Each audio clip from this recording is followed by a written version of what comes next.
YouTube, how's it going? What's going on, guys? It's your boy Says here, back again with another video. Today, ladies and gents, we're going to be talking about Call of Duty World War II and all the details that we've acquired about the new War Game Mode coming, and basically all the details that people got to experience at E3 this past week. So let's get right into it. The first things I want to talk about is, well, there's three big things that I need to set right off. Okay, the number one thing that I want to talk about is the fact that these maps are only gonna be in the War game mode, and what I mean by that is Sledgehammer made these maps specifically for this game mode, and you won't see these big maps on any other game mode besides War. This is the first time that's ever happened in Call of Duty where a map is set for a game mode specifically, and I think this is so cool. Big props to Sledgehammer. Kudos to you guys over there for doing that. Another thing that I want to talk about is that there's going to be no score streaks / kill streaks.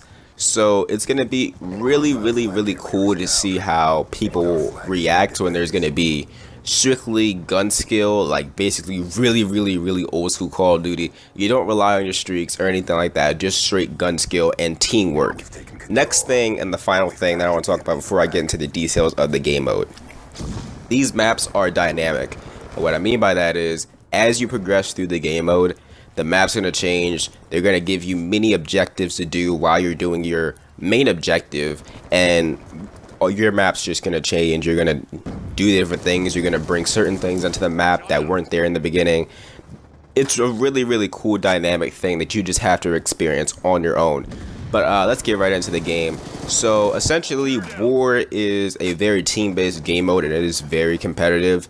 And it's really stressful, if I'm being honest. It seems really stressful because you have two teams, obviously. You have your attacker team and your defender team. The attacking team has a lot of tasks that they have to do, but the main task is to get into the enemy spawn and basically, quote-unquote, control the enemy spawn. The thing about that is, as you're progressing and you're getting closer and closer to the enemy spawn, the game mode is going to give you certain tasks that you have to do. For example, you have to build a bridge, literally build a bridge by hand, like holding X. One teammate has to build a bridge, and then then your teammates have to defend you while doing it. After you build the bridge, you have to get the tank over the bridge and closer into the enemy spawn. Then you drive the tank into the enemy spawn, and then there's a bunch of other mini objectives as well. So it's not just straight running into the spawn. It's sort of like Safeguard, where you're basically escorting everything into the spawn just to take control. It's really cool. I think this game mode is way better than Safeguard, in my personal opinion.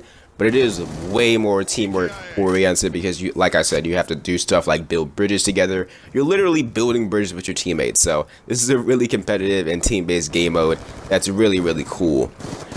So yeah, the attacker team has a lot to do.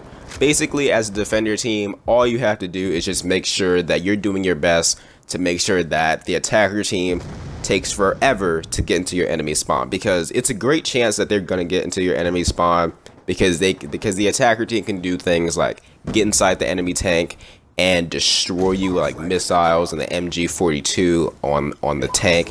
But it's inevitable that they'll get in there, but your job as a defender team is to prevent them for as long as you can.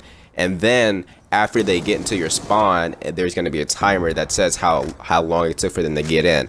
Once the halftime hits and you switch, your job is to do what the attacker team did, and you have to get in there as fast as possible.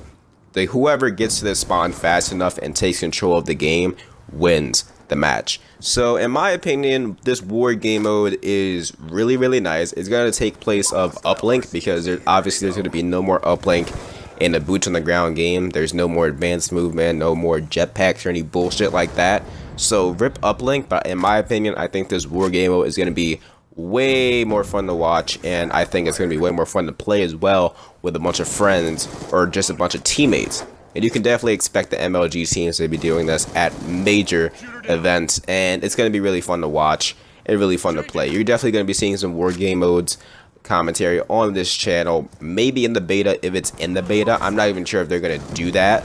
I'm not even sure if they're going to put it in the beta or if they're going to wait till the full mode of the game, but I'm not sure. Hopefully you guys enjoyed the video. If you did, please sure to smash that like button, subscribe as always, and yeah, well, out of the way, guys, it's been Says here, YouTube. I will see you fucking later.